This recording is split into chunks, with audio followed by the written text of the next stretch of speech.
오늘 우리에게 주시는 하나님의 말씀은 신약성경 마태복음 5장 21절부터 26절까지 말씀입니다. 허락하신 말씀을 봉독하겠습니다. 옛사람에게 말한 바 살인하지 말라. 누구든지 살인하면 심판을 받게 되리라 하였다는 것을 너희가 들었으나 나는 너희에게 이르노니 형제에게 노하는 자마다 심판을 받게 되고 형제를 대하여 나가라 하는 자는 공회에 잡혀가게 되고 미련한 놈이라 하는 자는 지옥불에 들어가게 되리라. 그러므로 예물을 제단에 드리려다가 거기서 내 형제에게 원망 들을 만한 일이 있는 것이 생각나거든 예물을 제단 앞에 두고 먼저 가서 형제와 화목하고 그 후에 와서 예물을 드리라. 너를 고발하는 자와 함께 길에 있을 때 급히 사화하라. 그 고발하는 자가 너를 재판관에게 내어주고 재판관이 옥리에게 내어주어 옥에 가둘까 염려하라. 진실로 내게 이르노니 내가 한 푼이라도 남김없이 다 갚기 전에는 결코 거기서 나오지 못하리라. 아멘. 오늘부터 다시 9시 예배를 시작하게 되었습니다. 또 몇 명의 학생들이 오든지 교회 학교도 문을 열고 지금 학생들을 맞이하고 있고 또 이번 주 수요일부터 수요 예배도 다시 시작하려고 합니다. 여러분들도 다 아시듯이 지금 상황이 그렇게 썩 좋은 것은 아닙니다. 이태원 클럽과 또 모 기업의 물류센터 등에서 발생하는 확진자들로 인해 또다시 감염이 확산되고 있는 상황입니다. 그러나 이러한 상황들은 앞으로도 계속될 것입니다. 이론적으로 보자면은 새로운 바이러스로 인한 감염증은 더 이상 감염시킬 사람이 없어져야 멈추게 됩니다. 인구의 대다수가 감염이 되거나 아니면 백신을 접종해서 다 항체가 생기는 시점이 되어야 멈추게 됩니다. 다행히도 바이러스들도 양심은 있는지 시간이 지나면서 바이러스의 독성은 점점 약화된다고 합니다. 왜냐하면은 바이러스에 감염된 사람이 죽게 되면 그 사람 안에 있는 바이러스도 같이 죽게 되기 때문에 독성이 강해서 치사율이 높은 바이러스일수록 전염될 수 있는 기회를 많이 갖지 못하고 독성이 약해서 별 증상을 일으키지 않는 그런 바이러스들이 더 많이 전파되기 때문입니다. 우리나라도 추세를 보면은 확진자는 조금씩 지속적으로 늘어나고 있지만 그에 비해서 사망자의 수가 같은 비율로 늘어나고 있지는 않기 때문에 전체적으로는 최근에 사망률이 조금씩 떨어지고 있는 것 같아서 그나마 다행이다라는 생각을 해봅니다. 결국 바이러스와의 싸움은 시간과의 싸움인데 백신이 나오기 전까지는 우리는 바이러스와 더불어 살아가는 법을 배울 수밖에 없습니다. 우리가 기대하는 것은 잠깐 긴장을 하고 잠시 격리되어 지내다가 바이러스가 사라지면 다시 과거로 그대로 돌아가는 것이지만 사실 실제로는 어느 정도의 불확실성을 안고 새로운 습관들을 익히며 그러면서 일상을 계속해서 살아갈 수밖에 없습니다. 당뇨나 고혈압 같은 그런 지병이 있는 분들은 계속해서 또 약을 드시고 또 관리를 하면서 완전히 치료가 된다기보다도 그렇게 관리를 하면서 건강을 유지할 때 그래도 어느 정도 정상적인 생활에 큰 지장을 받지 않고 살아가게 되시는 것을 봅니다. 바이러스의 감염증 경우에도 방역수칙을 일상화하면서 장기전에 대비하는 것이 오히려 현실적인 지혜라고 할 수가 있을 것입니다. 당분간은 상황이 좀 더 심각해지면 다시 좀 더 자제를 하고 다시 확산세가 누그러지면 좀 더 자유를 누리는 그런 상황들이 반복해서 벌어지게 될 것입니다. 교회로서도 지금의 상황을 전적으로 현장 예배로 다 모이라고 하던가 아니면 모든 예배를 다 중단하고 온라인으로 전환한 것에 대해서 어떻게 선택할 것이냐 이런 문제로 받아들이기보다는 적절하게 온라인과 오프라인의 예배와 모임을 병행하면서 교회의 사명을 지속적으로 감당하는 그런 방향으로 나아갈 수밖에 없습니다. 성도님들도 방역의 수칙을 지키면서 또 절제와 배려를 생활화하면서 함께 모이는 예배와 교육 또 개인적으로 가지는 경건의 시간들을 통해 믿음을 지키며 또 우리 이 세상을 살아갈 또 은혜와 힘을 얻게 되는 그런 은혜가 함께 하시기를 바랍니다. 그래서 앞으로 어느 정도 계속해서 절제를 하면서 지속 가능한 그런 예배들을 이어가고자 합니다. 지금 여러 교회들이 오히려 주일 예배 횟수를 늘려서 한 번에 모이는 성도님들의 숫자를 줄여서 접촉을 최소화하려고 하고 있습니다. 그래서 9시 예배를 다시 드리는 것은 큰 무리가 없을 것으로 보입니다. 그리고 수요 예배는 주일 예배보다 참여하시는 인원이 더 적기 때문에 우리가 이 상황을 이겨나갈 은혜와 지혜를 구하며 함께 기도하는 시간으로 다시 모이고자 합니다. 교회 학교를 다시 시작하는 것에 대한 우려도 많지만 학교 교육이 중요하여서 등교를 무작정 연기할 수 없었던 것처럼 교회 학교 교육도 중요한 것입니다. 다음 세대 우리나라 교회를 이끌어갈 소중한 우리의 자녀들이 온전한 신앙교육을 받지 못하는 상황을 그대로 방치하고만 있을 수는 없습니다. 교회 학교도 상황에 따라서 온라인과 오프라인 교육을 병행하고 또 자기 자신을 지킬 수 있는 방역수칙을 생활하며 그리스도인으로서 자기의 생명을 소중하게 여기고 또 다른 사람들의 생명을 존중하는 그런 가치들을 우리가 적극적으로 길러주어야 하는 것입니다.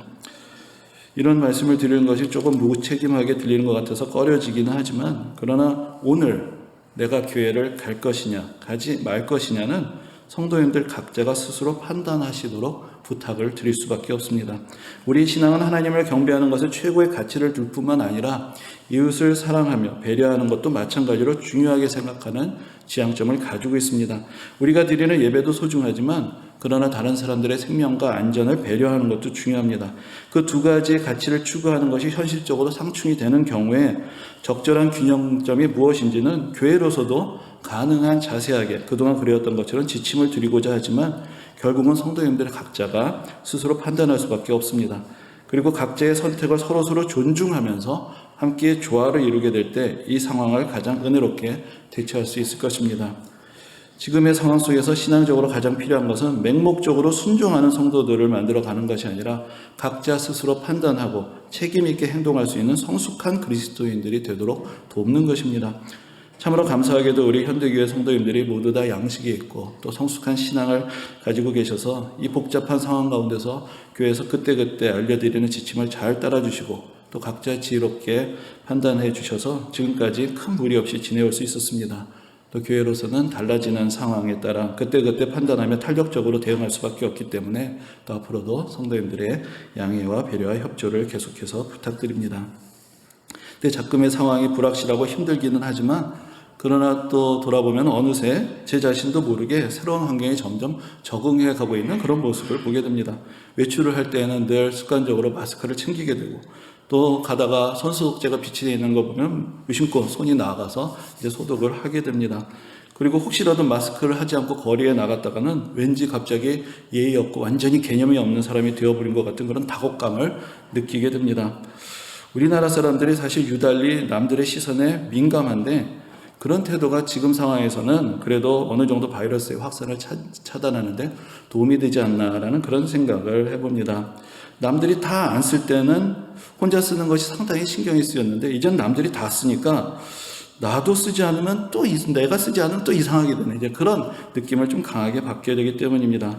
그래서 사실 자신의 소신 여부와 상관없이 남들을 기준으로 살아가는 태도가 저는 사실 별로 그렇게 좋은 것이라고 생각하지 않았는데 지금 같은 상황 속에는 괜히 근거 없는 큰 소리를 치는 것보다는 그냥 남들 따라서 마스크를 쓰세요 이렇게 이야기를 하는 것이 더 좋은 것이 아니겠는가라는 그런 생각을 해보고 그것이 자신을 보호하고 다른 사람들에게 폐를 끼치지 않은 최소한의 배려가 될 것입니다. 변화되는 환경에 적응하면서 우리가 추구해야 하는 가치를 계속해서 추구하고 우리가 지고 가야 하는 짐을 지며 또 현실적인 필요를 채워가기 위해서는 우리는 하나님의 은혜를 구하며 또 기도하는 삶을 계속해서 이어가야 할 것입니다. 오늘의 설교의 주제는 살인하지 말라는 6번째 계명입니다. 십계명 강의를 시작하던 첫 주에도 말씀을 드렸지만은 십계명에 대해서 공부를 해야 되겠다고 생각하게 된 중요한 이유 중에 하나가 바로 오늘의 주제 때문입니다. 살인하지 말라라는 계명은 단지 살인을 품고 누군가의 생명을 의도적으로 빼앗는 것만을 의미하는 것이 아닙니다.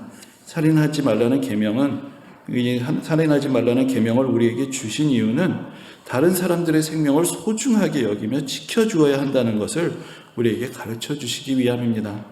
성경은 우리에게 이 세상 모든 사람들은 하나님의 형상으로 지음받은 존귀한 존재들이며 그들이 그렇게 모두 하나님의 형상으로 지음을 받았다라고 말할 수 있는 이유는 우리 모두가 하나님의 형상으로 지음을 받은 첫 번째 사람의 자손들이기 때문임을 우리에게 가르쳐 줍니다. 그러므로 내가 하나님의 형상으로 지음을 받은 소중한 존재라고 생각할 수 있는 것과 동일한 이유와 근거를 이 세상 모든 사람들이 다 가지고 있습니다.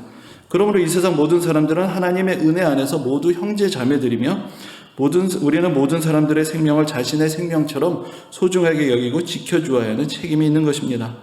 그런 차원에서 생각해 볼 때 십계명의 앞부분에서 말하는 하나님을 경외하는 삶과 십계명의 뒷부분에서 말하는 이웃을 사랑하는 삶은 서로 분리될 수 없습니다.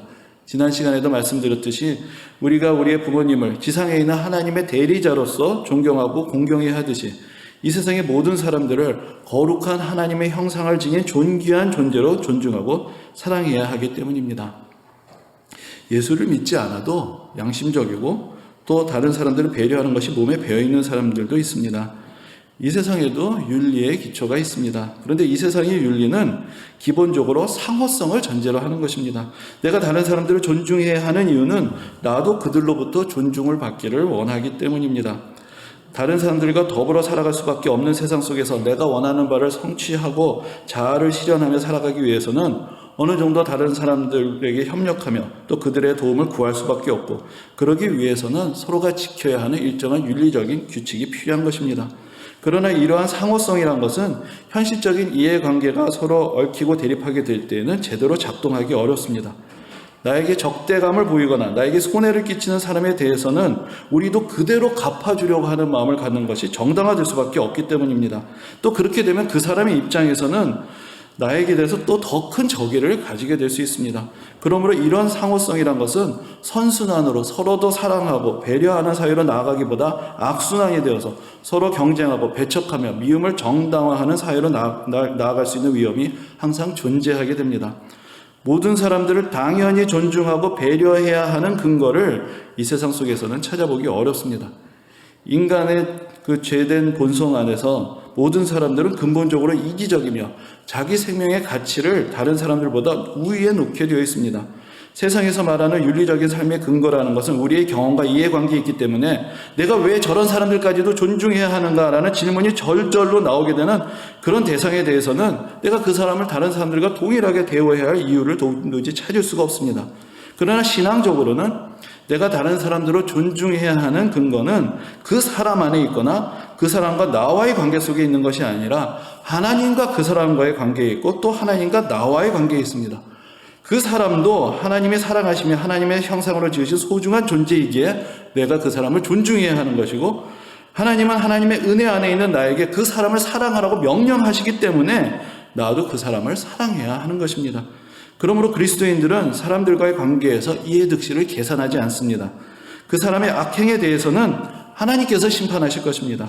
그리고 내가 베푼 선행에 대해서도 하나님께서 갚아 주실 것입니다. 우리가 이런 신앙을 가지고 있기 때문에 우리는 사람들과의 관계에서 계산하는 것을 멈추게 되는 것입니다. 그리고 이런 신앙을 가진 사람들이 이 세상에는 반드시 필요합니다. 이런 신앙을 가진 사람들이 이 세상 도처에 살아가게 될 때 이 세상은 증오와 미움으로 폭주하는 것을 멈추고 하나님이 공급하시는 사랑으로 점점 더 채워져 가게 될 것이기 때문입니다. 오늘 함께 나누신 본문은 그동안 주로 사용하였던 출애굽기나 신명기에 나오는 그 십계명에 대한 말씀이 아니라 살인하지 말라는 계명에 대한 예수님의 가르침입니다. 예수님은 살인하지 말라는 계명을 모세를 통해서 받았던 사람들을 오늘 본문에서 옛사람이라고 그렇게 말씀하십니다. 그러면은 예수님을 믿고 거듭난 사람들은 새 사람들입니다.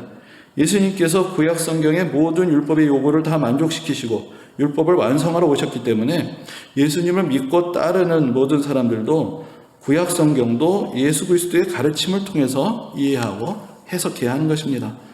우리가 구약 성경을 읽을 때 때로는 참 혼란스럽고 이해하기 힘든 구절들, 사건들을 접하게 됩니다. 하나님께서 분명히 살인하지 말라고 말씀하셨는데 그 하나님이 이민족들에 대해서는 그들을 다 진멸하라 라고 또 그렇게 말씀을 하시기도 합니다. 예수 그리스도를 우리를 위해 이 땅에 보내신 하나님은 자비로우시고 은혜로우시고 노하기를 더디하시고 인자와 긍휼이 풍성하신 하나님이신데 구약 성경에 나오는 여호와 하나님을 보면 때로는 낯설고 두려운 하나님으로 느껴지기도 합니다.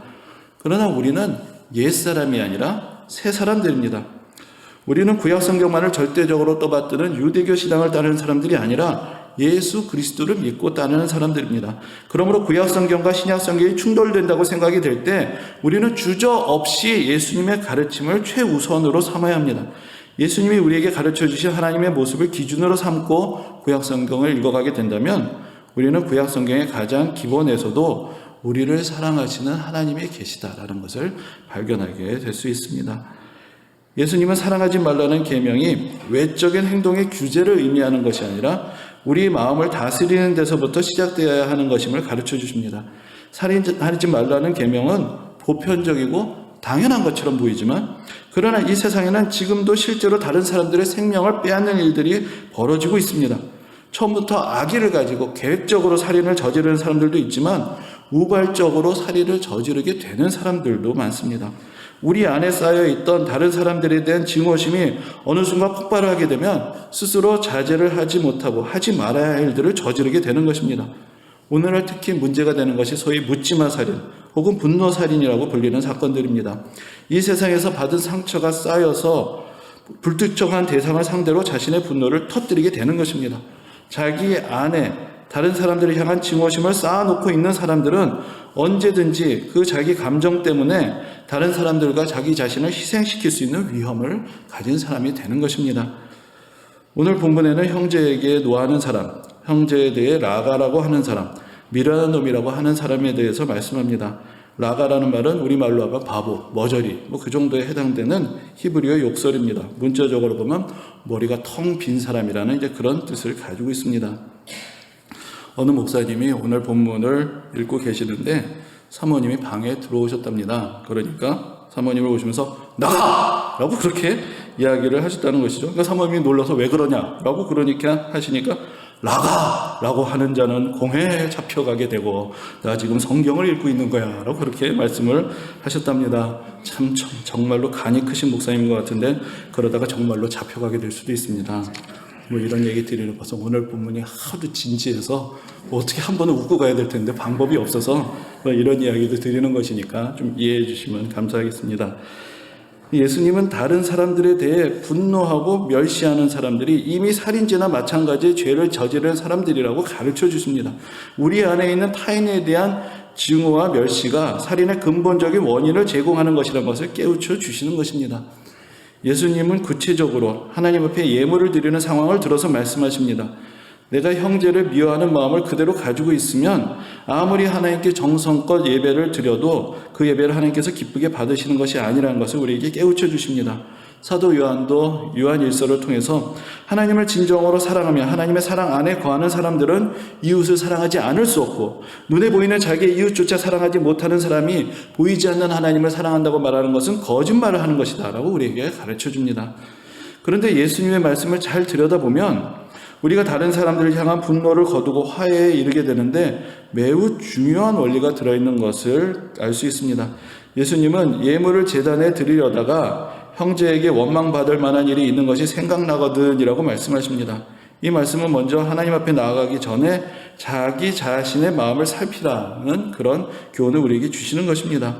그런데 예수님께서 말씀하실 때 내 안에 다른 사람들을 향한 원망과 미움이 있거든 이라고 말씀하시지 않고 내가 형제에게 미움받고 원망받을 만한 일을 저질렀다는 것을 깨달았거든 이라고 이렇게 말씀하시는 것에 우리가 주목해 보아야 합니다.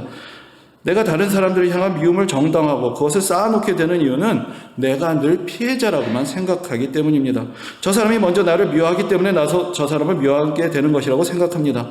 그런데 예수님의 말씀을 잘 생각해 보면 저 사람이 지금 나를 미워하고 나와 지금 불편한 관계에 있는 이유가 내 자신에게도 있었다는 것을 인정할 수 있어야 한다는 것을 우리에게 가르쳐 주신 것입니다. 그리고 그런 생각에 이르게 될 때 내가 그 사람의 마음을 헤아리며 서로 간의 오해와 적대감을 풀고 화해에 이를 수가 있게 됩니다. 내가 잘못한 것이 없다고 생각하면서 무작정 다른 사람들을 용납하고 용서하고 사랑하는 것은 어려운 일입니다. 그러나 이렇게 관계가 엉키게 된 이유는 나에게도 책임이 있다는 것을 먼저 인정하게 되면 그때는 관계를 개선할 수 있는 실마리를 얻게 됩니다. 그리고 조금 용기를 내어서 내가 먼저 나의 잘못을 인정하며 화해의 손을 내밀게 될 때 또 그 사람도 마음을 풀고 자신의 잘못을 인정하며 서로 간의 감정을 정화하고 함께 하나님 앞으로 나아갈 수가 있게 됩니다. 근데 사실은 이것은 하나의 원리입니다. 늘 그렇게 일이 잘 풀리는 것은 아니죠.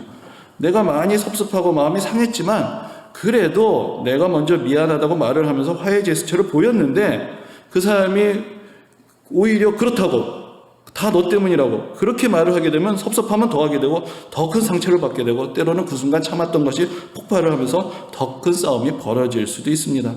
그리고 그렇기 때문에 진정한 화해는 우리들 자신만의 노력으로 되는 것은 아닙니다. 하나님이 당사자들 모두에게 은혜를 주시고 겸손한 마음과 회개하는 마음을 주셔야 가능한 것입니다. 내가 다른 사람을 이해하고 용서하는 것도 물론 어려운 것이지만 사실 그것은 나 혼자라도 은혜를 받으면 할 수 있는 일입니다. 그러나 그 사람이 나를 이해하고 용납하고 용서해 주는 것은 내 힘으로 할 수 있는 일은 아닙니다. 그 사람이 마음이 풀릴 때까지 기다릴 수밖에 없습니다. 그래서 우리는 기도해야 합니다. 예수님은 바로 주기도문에서 우리가 이런 기도를 해야 한다고 말씀하십니다. 우리가 우리에게 잘못한 사람을 용서해 준 것 같이 우리의 죄를 용서해 달라고 기도하라고 말씀하십니다.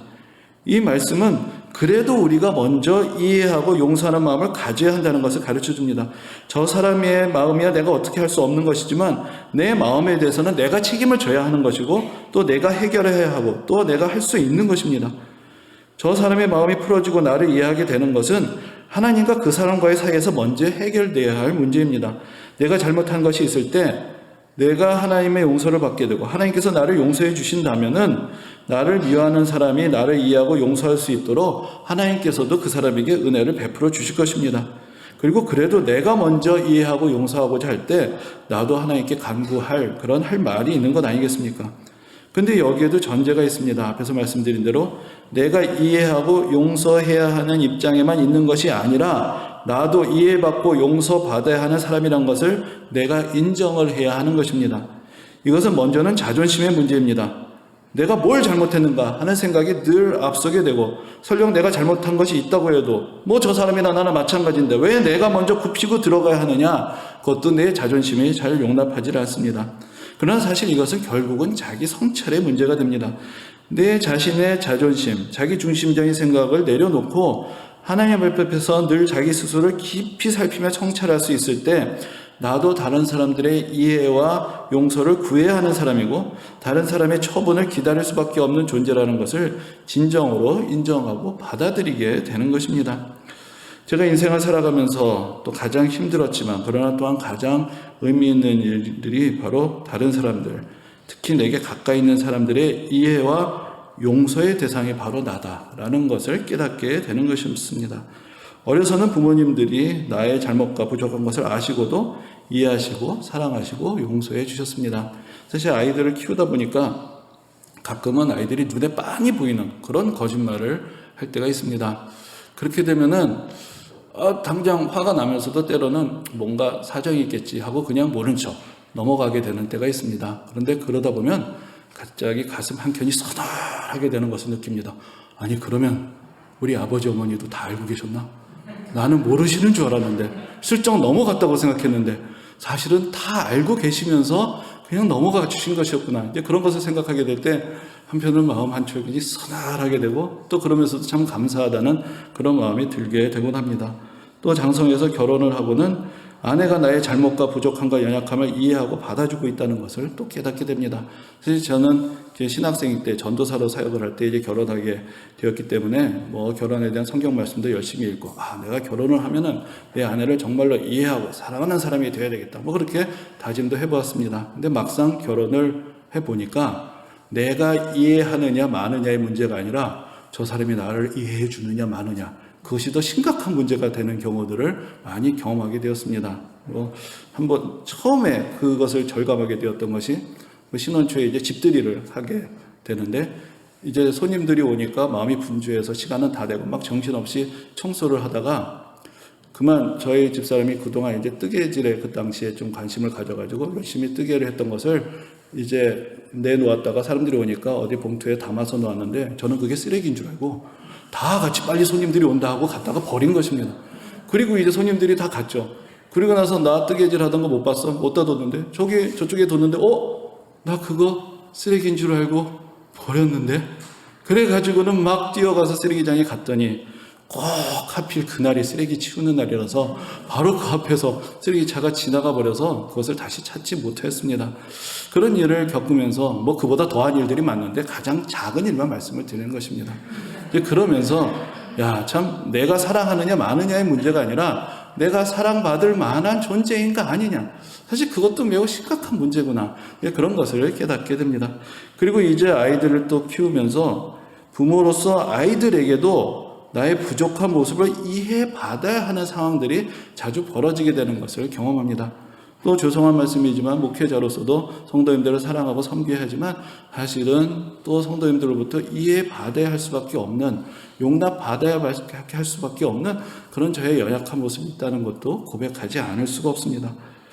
참으로 오늘 본문의 말씀대로 내가 형제에게 다른 사람에게 원망받을 만한 일이 있는 그런 사람이라는 것을 절실하게 느끼고 인정할 수 있을 때에 우리 안에 있는 원망과 분노도 해결할 수 있고, 그렇게 될 때 하나님의 심판을 받을 만한 더 큰 죄를 저지르지 않고 우리의 마음과 우리의 삶을 다스려갈 수 있는 것입니다.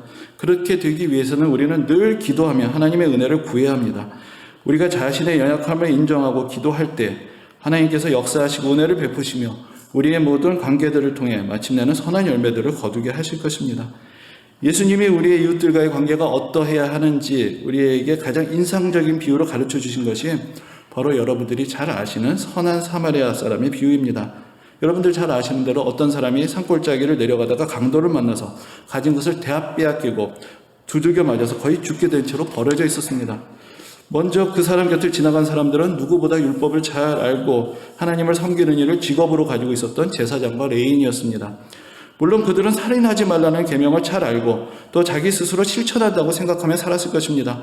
그들이 이 죽어가는 사람을 보았을 때 그들은 자기들이 지금 이 계명에 해당되는 상황 속에 있다는 것을 전혀 생각하지 못했습니다. 살인죄의 버금가는 잘못을 저지른 것은 그 어떤 강도이고 자신들의 일과는 아무런 상관이 없는 사람이라고 생각합니다. 그래서 그 범죄 현장을 보면서도 그냥 지나쳐갔습니다. 오히려 저 사람이 강도를 만난 것을 보니까, 그리고 저 사람이 아직 죽지 않고 살아있다는 것을 보니까 이런 일이 벌어진 지 얼마 되지 않았고 어쩌면 이 주위 어딘가에 그 강도가 지금도 숨어있을지 모른다라는 두려움을 갖게 되었고, 그래서 그 사람이 아직 숨이 붙어 있어서 내가 도와주면 그 사람이 살 수 있을 수도 있을 텐데 오히려 그 사람이 숨이 붙어 있는 것을 보았기 때문에 자기 생명의 위협을 더 크게 느끼며 그 자리를 피해서 걸음을 재촉했던 것입니다. 그런데 그 길을 어느 사마리아 사람이 지나갑니다. 사마리아 사람들에게 유대인들은 원수였습니다. 유대인들은 사마리아 사람들을 대놓고 멸시하고 조롱했기 때문입니다. 그래서 사마리아 사람들에게도 유대인들로부터 받은 상처와 유대인들에 대한 분노가 늘 쌓여 있었습니다.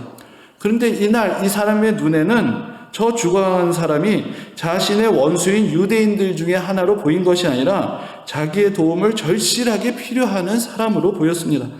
이 사람이 제사장이나 레위인만큼 율법을 잘 알고 있었는지 십계명을 잘 알고 있었는지는 알 수 없습니다.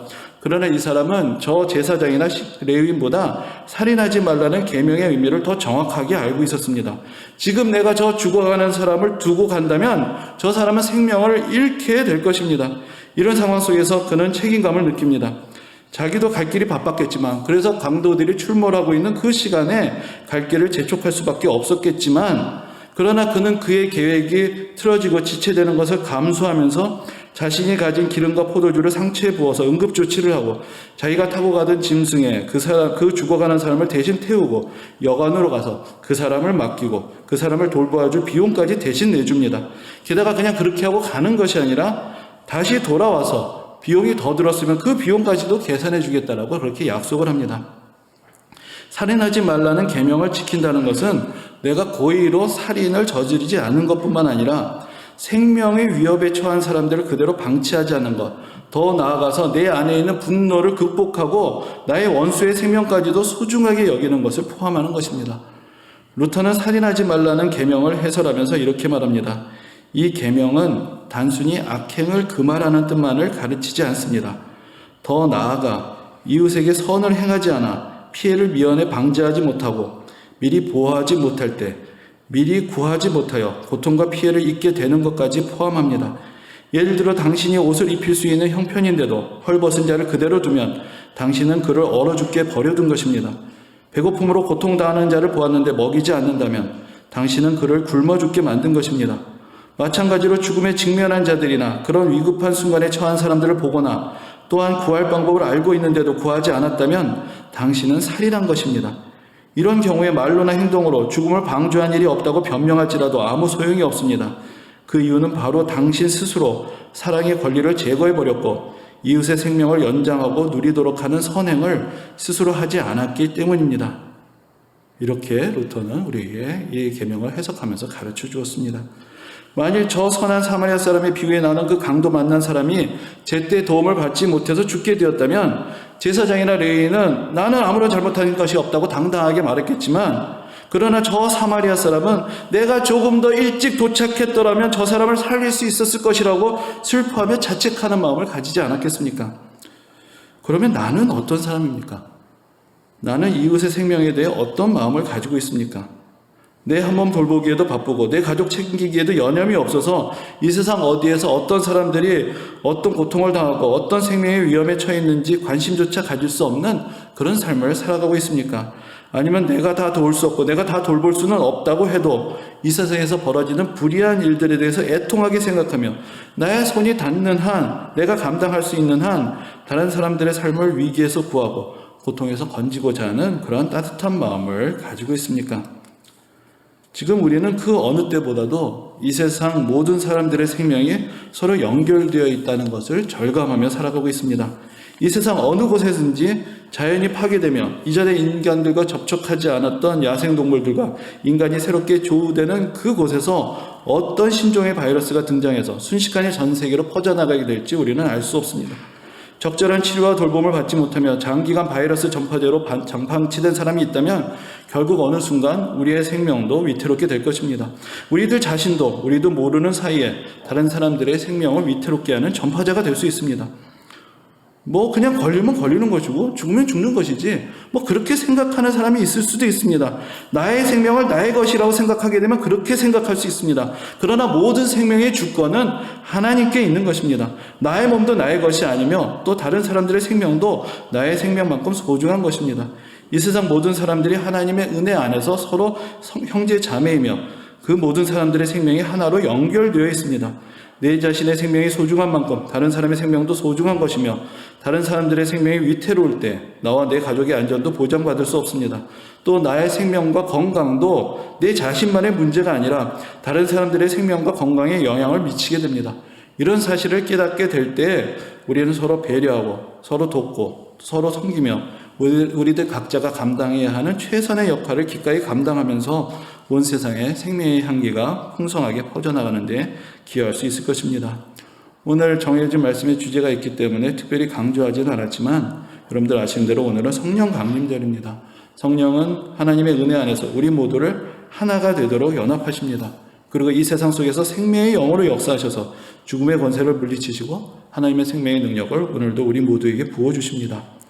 오늘 우리 함께 기도하며 하나님의 은혜를 구하며 성령의 능력을 힘입어서 우리 안에 있는 미움과 분노를 다스리고 서로 협력하고 배려하고 사랑하고 섬기고 돌봄으로써 이 혼란스러운 세상 가운데 선한 사마리아인과 같은 은혜의 전파자로 살아갈 수 있게 되기를 주님의 이름으로 축원합니다. 아멘. 은혜로우신 주님, 오늘도 주님 앞에 나와서 우리의 연약함을 고백하고 우리의 사랑 없음을 고백합니다. 우리는 우리의 감정에 이리저리로 이끌려 다닐 수밖에 없는 사람들이며 참으로 다른 이들에게 원망받을 만한 일을 저지르며 살아가는 어리석은 자들이고 또 그것을 깨닫지 못하며 또 내 안에 있는 미움과 분노를 다스리지 못하는 사람들입니다. 주님, 우리에게 사랑 없음을 불쌍히 여기시며 우리에게 주님의 사랑을 부어주셔서 우리가 이해하고 용서하고 용납할 수 있는 삶에 이르게 하시고 더 나아가서 이 세상 가운데서 하나님의 은혜와 사랑을 전파하며 살아갈 수 있는 그런 복된 인생이 될 수 있도록 주님께서 우리 모두를 붙들어 주옵소서. 감사드리며 예수님 이름으로 기도합니다. 아멘. 이제는 우리 주 예수 그리스도의 은혜와 하나님 아버지의 극진하신 사랑하심과 성령님의 감화 감동 교통하심이 우리 안에 있는 모든 미움과 분노를 가라앉히고 오직 주님의 은혜 가운데서 이웃을 향하여 또 사랑과 섬김의 길을 가고자 하는 이제 모든 주님의 백성들에게 지금부터 영원까지 함께 하시기를 간절히 축원합니다. 아멘.